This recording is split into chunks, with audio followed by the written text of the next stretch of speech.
चंदनेश्वर चड़क यात्रार आज द्वितीय अर्घ महादेव चंदनेश्वर बे भक्त भगवान विभोर चड़क यात्रा कामिनी बह सका एक विशाल शोभा बरयात्री बाजा रोषणी और शिवंगड़ सहित महादेव स्थानीय भटपुर गाँव में कामिना बापघरे पहुंची पारंपरिक नीतिकांति शेष होगा कामिना सहित पटुआर आसी चंदनेश्वर मंदिर में पहुंची कौलिक रीतिकांति मंदिर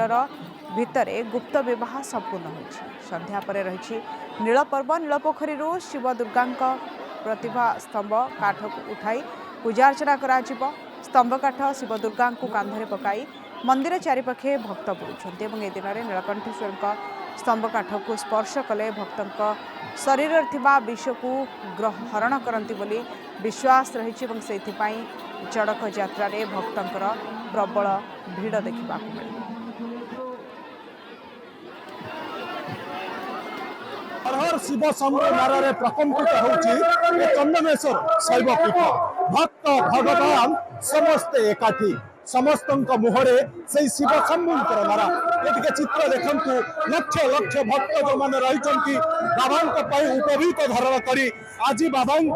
जो रही कामिनी नामक राक्षसी को बाह करते बाबा भोलेनाथ आशुतोष कामिनी को वरदान करते बह करेंगे बोली आ विराट पटुआर बह करते बाबा चंदनेश्वर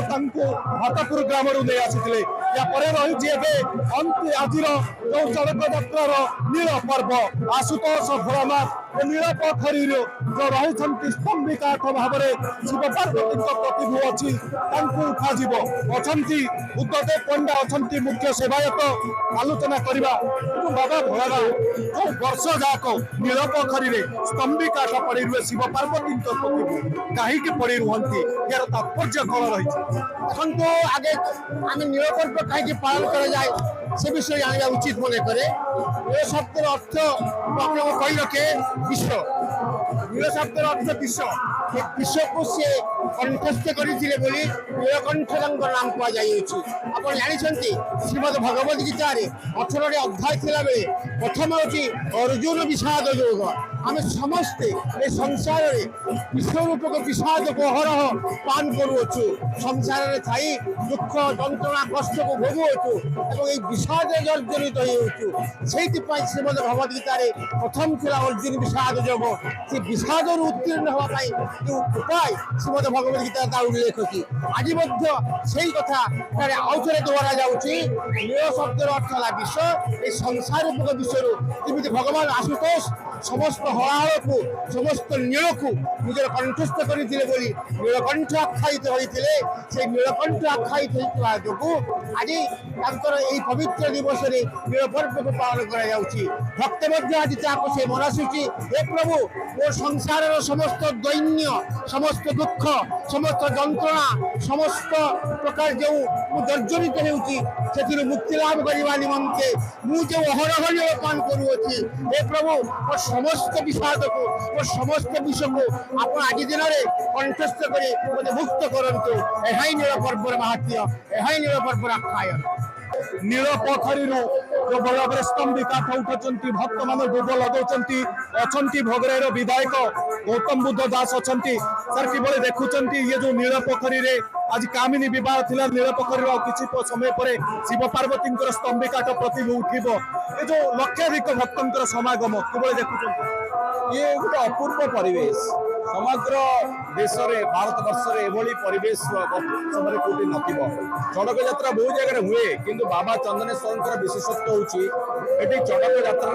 लक्षाधिक भक्तों समागम हुए समस्त उपवीत धारण करती किए 5 दिन किए 7 दिन किए 9 दिन किए 3 दिन एमती भाव में आज पवित्र नील पर्व उपनीत होती जो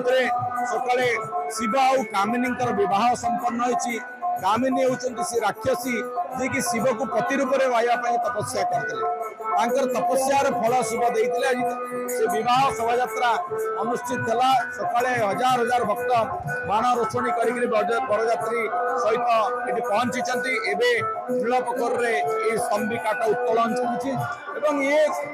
आमको दर्शाऊँ भक्त और भगवान मिलन केमती हो मिलन अपूर्व ये मिलन आध्यात्मिक मिलन भितर ଶାନ୍ତି ସୌହାର୍ଦ୍ଦ ଆଉ ଭାଇଚାରାର ବାର୍ତ୍ତା ରହିଛି, ଭକ୍ତିର ବାର୍ତ୍ତା ରହିଛି, ଆଧ୍ୟାତ୍ମିକତାର ବାର୍ତ୍ତା ରହିଛି। ବାବା ଚନ୍ଦନେଶ୍ୱର ସେ ନୀଳକଣ୍ଠ ହିସାବରେ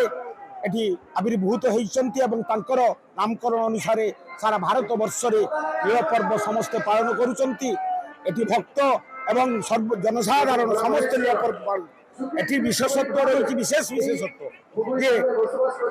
ଶିବ ଏବଂ ଦୁର୍ଗାଙ୍କର ପ୍ରତିମୂ ହିସାବରେ ଏଠି ରହିଛନ୍ତି ଥମ୍ବି କାଠ। ସେ ଥମ୍ବି କାଠକୁ ଯେତେବେଳେ କାଠ ଭକ୍ତ ଶ୍ରୀବେକିଡ଼ି ଦେଉଳିଆ ଆମ ପଣ୍ଡାମାନେ ଆସିବା ପରେ ଏଠି ନିର୍ଦ୍ଦେଶ ଦେଲା ପରେ ତାକୁ ଉତ୍ତୋଳନ ହେବ। ଉତ୍ତୋଳନ ହେଇ ଅଧୀକ୍ଷଣ କରି ଦକ୍ଷିଣ ପଟ ଗେଟ୍ ରଖାଯିବ। ତାଙ୍କୁ ଇଏ ଭକ୍ତି ଭାବରେ ଆମର ଫୁଲ ଏବଂ ସିନ୍ଦୁର ଦେଇ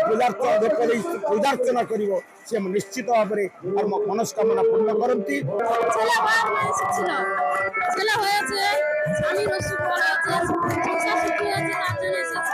ছেলে মেয়ের সুখ শান্তির জন্য এসেছে। কোথায় থেকে এসেছেন? বিশ্বনাথ সার্ভেন্ট থেকে এসেছি। বাবার মহিমা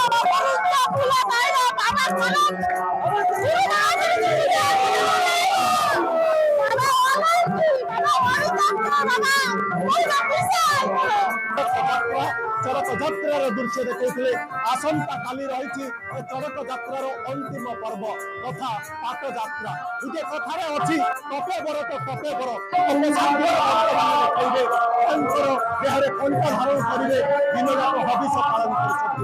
এই চড়ক যাত্রা কালি অন্তিম পর্ব এবং সমাপ্তি করে সমস্ত ব্রতধারী মানে তাঙ্কর ব্রত সমাপন করবে। চন্দনেশ্বর শৈবপীঠের শম্ভুনাথ দাস, নন্দীগ্রিস টিভি। समस्त से होइछि हमरा स्वतंत्र उपस्थापना को रखिबा।